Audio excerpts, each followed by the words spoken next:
বিসমিল্লাহির রহমানির রহিম। আসসালামু আলাইকুম। আজকে আমি এসেছি কিছু রুলস অফ গ্রামার নিয়ে, যেগুলো আমাদের লাগে। যেমন প্রথম রুলসটা হচ্ছে, ইফ পূর্ববর্তী ক্লজ ফিউচার ইনডিফিনিট হলে পরবর্তী ক্লজ প্রেজেন্ট ইনডিফিনিট হবে। অর্থাৎ ইফ যুক্ত ক্লজটা ফিউচার টেন্সে হলে, ফিউচার ইনডিফিনিট টেন্স হলে, তাহলে তার পরবর্তী টেন্সটা কী হবে? Present indefinite tense. তাহলে হ্যাঁ, এখানে একটা এক্সাম্পল লিখেছি আমি, I will not go out if it ব্র্যাকেটে কী দিচ্ছে? রেইন। তাহলে এটা প্রথম সেন্টেন্সটা কী আছে? ফিউচার ইনডিফিনিট টেন্স আছে। তাহলে আমি পরবর্তী টেন্সটা কী লিখবো? সেন্টেন্সটা কি, ক্লজটা কী হবে? Present indefinite tense. তাহলে I will not go out if it rains. হ্যাঁ, ইফ ইট রেইনস।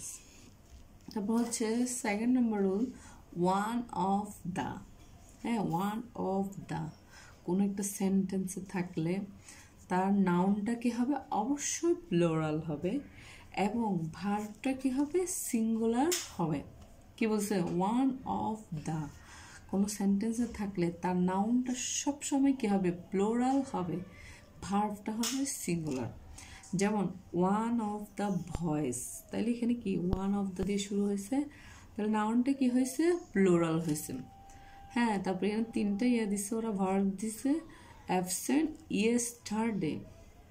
ইয়েস্টারডে মানে কি? ফার্স্ট টেন্স আছে, তাইলে সেন্টেন্সটা কোন টেন্স আছে? ফার্স্ট টেন্স আছে।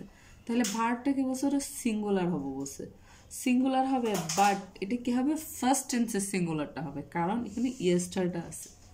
তাহলে কি হবে? ওয়াজ। বুঝা গেছে? ওয়ান অফ দ্য যখন থাকবে তখন নাউনটা হবে প্লুরাল আর ভার্বটা হবে সিঙ্গুলার।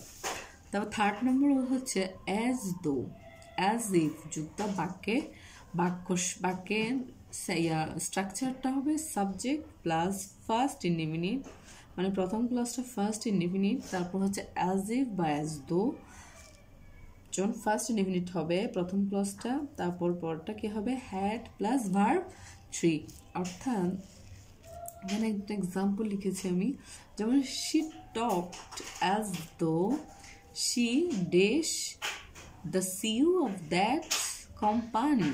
তাহলে প্রথম সেন্টেন্সটা কি আছে? ওরা ফার্স্ট ইনডিফিনিট টেন্সে আছে এবং অ্যাজ দো দিয়ে যেটা হয়েছে হচ্ছে the CEO of that company. তাহলে এখানে কি হবে? Had plus verb three. Had plus verb three মানে কি? প্রথমে অবশ্যই কি হবে? হ্যাড হবে, তারপর ভার্বটা ফার্স্ট টেন্সে হবে। তাহলে এখানে কি আছে? হ্যাড আছে, ভার্বটা আর দেয়নি, তাহলে এটা কখনোই হবে না। তাহলে এখানে হ্যাড আছে, ভার্বে থ্রি আছে, তাহলে এটা আনসার। তাহলে she talk as though she had been the CEO of that company. হ্যাঁ, তারপর হচ্ছে আরেকটা আছে,